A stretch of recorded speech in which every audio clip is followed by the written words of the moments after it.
শুভ সকাল বন্ধুরা। আজ 24শে জুলাই, আজ হলো বুধবার। চলে এলাম আজকের আবহাওয়ার খবর নিয়ে। পশ্চিমবঙ্গ, বাংলাদেশ এবং ত্রিপুরায় আজ সারাদিন কেমন থাকবে আবহাওয়া তা নিয়ে বিস্তারিত আলোচনা করব।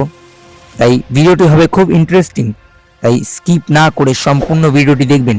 এবং আপনি যদি চ্যানেলে নতুন হয়ে থাকেন অতি অবশ্যই চ্যানেলটিকে সাবস্ক্রাইব করবেন। কমেন্ট করতে ভুলবেন না বন্ধুরা, কমেন্ট করে অবশ্যই জানাবেন, অতি অবশ্যই জানাবেন আপনারা কোন শহর এবং কোন জেলা থেকে দেখছেন এবং সেখানকার পরিস্থিতি এই মুহূর্তে কেমন। বন্ধুরা, এই হচ্ছে মহাকাশ চিত্র এবং মহাকাশ চিত্রে ধরা পড়েছে অনেক কিছুই। ধরা পড়েছে ভারী মেঘ বঙ্গোপসাগরে এবং মধ্য বঙ্গোপসাগরে ভারী মেঘের সঙ্গে ভারী বৃষ্টি লক্ষ্য করতে পারছি। শুধু তাই নয়, আমাদের উপকূলবর্তী এলাকাতেও ধীরে ধীরে মেঘের জমায়েত এবং দক্ষিণবঙ্গ সহ কলকাতার মুখ আজ সকাল থেকেই ভার। শুধুমাত্র দক্ষিণবঙ্গ সহ কলকাতায় নয়, বাংলাদেশ, ত্রিপুরা এবং উত্তরবঙ্গেও ভালো মেঘ রয়েছে। কোথাও বা বৃষ্টিও হচ্ছে, কোথাও বা বৃষ্টি হচ্ছে। দেখুন, এটা হচ্ছে সকাল 10টার আপডেট এবং সকাল 10টার আপডেট বলছে বৃষ্টি হচ্ছে উপকূলবর্তী এলাকায়, পশ্চিমবঙ্গ এবং বাংলাদেশ দুই বাংলার উপকূলবর্তী এলাকায় ঝড় বৃষ্টি।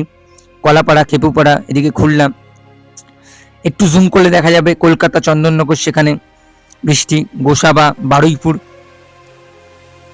হলদিয়া, হলদিবাড়ি, সেখানে বৃষ্টি রয়েছে। একটু সময় নিই, সকাল 1টার আপডেট গেলে দেখতে পারবো কলকাতা সহ দক্ষিণবঙ্গের সকল জেলাতেই বৃষ্টিপাত রয়েছে। শুধু তাই নয়, বর্ধমান, শান্তিপুর, দুর্গাপুর, কাটোয়া, চন্দননগর, কলকাতা, কোলাঘাট সব জেলাতেই বা সব জায়গাতেই বৃষ্টিপাত রয়েছে। কলকাতা সহ দক্ষিণবঙ্গে ভালো বৃষ্টি। শুধু তাই নয়, বাংলাদেশেও বৃষ্টি রয়েছে। বরিশাল, খুলনা, পিরোজপুর, মদিরাপুর, ফরিদপুর, পাবনা, সিংড়া, বগড়া, সেখানেও কিন্তু বৃষ্টি আমরা দেখতে পারছি। একটু সময় নিয়ে বিকেল 5টার আপডেটে গেলে দেখতে পারবো ভালো বৃষ্টি রয়েছে উত্তরে বৃষ্টি শুরু হয়েছে। এবং শুধু উত্তরবঙ্গেই নয়, কিছু কিছু জায়গা বা কিছু কিছু জেলা আছে বাংলাদেশ এবং পশ্চিমবঙ্গের, যেখানে বিক্ষিপ্তভাবে বৃষ্টিপাত দফায় দফায় হওয়ার সম্ভাবনা রয়েছে। এবং তার মুখ্য কারণ হচ্ছে সেই নিম্নচাপ। এবং পরবর্তীতে রাত 8টার আপডেট গেলে দেখতে পারবো কলকাতা সহ দক্ষিণবঙ্গে বৃষ্টি নেই এবং বাংলাদেশেও তেমন কোনো বৃষ্টি নেই। দু এক জায়গায়, আমি বললাম দু এক জায়গায় বিক্ষিপ্তভাবে বৃষ্টিপাত হলেও হতে পারে এবং বাংলাদেশের সেই একই ছবি, বৃষ্টি হলেও হতে পারে বিক্ষিপ্তভাবে দু এক জেলায় বা দু এক জায়গায় বলতে পারি। কিন্তু তা বলে তো উত্তরে বৃষ্টি কমছে না। রাত হলেই যে উত্তরে আবহাওয়ার বদল হচ্ছে সেটা আমরা বিগত 10-15 দিন আগে থেকেই দেখে যাচ্ছি। উত্তরে বৃষ্টি, রাত 1টার আপডেট বলছে উত্তরে শিলিগুড়ি, আলিপুরদুয়ার, কোচবিহার, সেখানে কিছু কিছু জেলা বা জায়গাগুলি আছে, সেখানে কিন্তু ঝড় বৃষ্টি হতে পারে আজ রাতে। এবং শুধু তাই নয়, প্রবল ঝড় বৃষ্টির কবলে পড়তে পারে বাংলাদেশের মহেশখালী। অর্থাৎ এবারে উপকূলবর্তী এলাকা ভাসবে, অর্থাৎ দুই বাংলার উপকূল, অর্থাৎ পশ্চিমবঙ্গ এবং বাংলাদেশ দুই বাংলার উপকূলবর্তী জেলা বা উপকূলবর্তী এলাকা, সেখানে কিন্তু প্রবল ঝড় বৃষ্টি হবে বন্ধুরা। দেখুন, আগামী 24 ঘন্টায় বৃষ্টিপাতের পরিমাণ বা বৃষ্টিপাতের সম্ভাবনা দেখুন, মহেশখালীতে সর্বোচ্চ বৃষ্টিপাত হবে, যেটা আমি বললাম একটু আগে, যে ভারী ঝড় বৃষ্টি যদি হয়ে থাকে সেটা একমাত্র মহেশখালীতেই হবে। বাকি কিছু কিছু জেলা আছে যেখানে বিক্ষিপ্তভাবে বৃষ্টিপাত হবে, তবে ভয়ের কোনো কারণ নেই। তবে আগামী 3 দিন গেলে দেখতে পারবো আলিপুরদুয়ার, শিলিগুড়িতে বৃষ্টি অনেকটাই বেড়েছে। এবং শুধু তাই নয়, দক্ষিণবঙ্গে বৃষ্টির ঘাটতি আমরা দেখতে পাচ্ছি। দু এক ফোঁটা ছিটে ফোঁটা বৃষ্টিপাত হলেও তেমন ভারী বৃষ্টির কোনো সম্ভাবনা নেই দক্ষিণবঙ্গের বিশেষ জেলাগুলিতে। তবে বাংলাদেশের উপকূলবর্তী এলাকায় ভাসবে, বিশেষ করে মহেশখালী, চিটাগাং, কলাপাড়া, খেপুপাড়া। এবং শুধু তাই নয়, আমাদের উপকূলবর্তী এলাকা অর্থাৎ দক্ষিণবঙ্গের উপকূলবর্তী এলাকাও কিন্তু এবারে ভাসতে শুরু করবে। আগামী 5 দিন পার্থক্য তেমন কিছু লক্ষ্য করতে পারছি না, দক্ষিণবঙ্গে বৃষ্টির ঘাটতি লক্ষ্য করতে পারছি।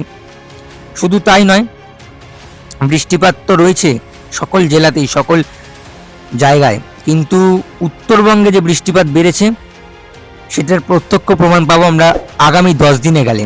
দেখুন, উত্তরে বৃষ্টি বেড়েছে, শিলিগুড়ি হোক, আলিপুরদুয়ার হোক, কোচবিহার হোক, পার্বত্য অঞ্চল দার্জিলিং হোক, সেখানে বৃষ্টিপাত বেড়েছে। এবং দেখলে চমকে যাবেন যে কলকাতাতে কতটা বৃষ্টিপাত বেড়েছে। এবং কলকাতাতে নয়, উপকূলবর্তী এলাকা হলদিবাড়ি, হলদিয়া, গোসাবা, সুন্দরবন এবং বাংলাদেশের মহেশখালী, চিটাগাং, কলাপাড়া, খেপুপাড়া সেখানে কিরকম বৃষ্টিপাত বেড়েছে বন্ধুরা আপনারা দেখতেই পারছেন। এবং হয়তো আগাম এই সপ্তাহে নয়, পরবর্তী যে সপ্তাহে, সেই সপ্তাহে ভাসতে পারে দক্ষিণবঙ্গ সহ কলকাতা, এমনটা লক্ষ্য করা যাচ্ছে, এমনটা আদেশ পাওয়া যাচ্ছে। দেখুন বন্ধুরা, সব জেলাতেই বৃষ্টিপাত রয়েছে, শুধু দক্ষিণবঙ্গ সহ কলকাতা বলবো না, সকল জেলাতে, পশ্চিমের সকল জেলাতে, দুর্গাপুর, বাঁকুড়া, সিউড়ি, পুরুলিয়া, সকল জেলাতেই কিন্তু বৃষ্টিপাত রয়েছে। এইবারে নজর দেবো আমরা কোথায় কেমন আজ সতর্কতা রয়েছে। দেখুন, সতর্ক বার্তা অবশ্যই আমার কাজ আপনাদের কাছে পৌঁছানো, তাই সেই জন্য ধৈর্য ধরে আপনাদের ভিডিও দেখতে হবে। দেখুন, ত্রিপুরাতে আজ হলুদ সতর্কতা রয়েছে বৃষ্টিপাতের জন্য, এবং গোটা উত্তরবঙ্গ সহ আসাম অর্থাৎ কোচবিহার, আলিপুরদুয়ার, এদিকে গোয়ালপাড়া, তুরা সহ বাংলাদেশের রংপুর, কলাই, এই জায়গাগুলিতে কমলা সতর্কতা জারি হয়েছে। এই জায়গাগুলিতে কমলা সতর্কতা জারি হয়েছে। এবং যেই নিম্নচাপটি এখনো বঙ্গোপসাগরে রয়েছে, সেই নিম্নচাপটি পরবর্তী সময় শক্তি হারাবে। তবে এই যে নিম্নচাপটি রয়েছে, সেই নিম্নচাপের জেরে আমাদের দক্ষিণবঙ্গ সহ কলকাতায় দফায় দফায় আমরা বৃষ্টি লক্ষ্য করতে পারছি, এবং পরবর্তীতে আরও একটি ভয়ঙ্কর নিম্নচাপ সৃষ্টি হতে পারে। তাই বন্ধুরা, পাশে থাকতে হবে, আবহাওয়ার খবর দেখতে হবে, এবং অবশ্যই চ্যানেলটিকে সাবস্ক্রাইব করতে হবে। আজ এই পর্যন্তই। সবাই ভালো থাকবেন এবং সুস্থ থাকবেন। সবাইকে ধন্যবাদ। টাটা।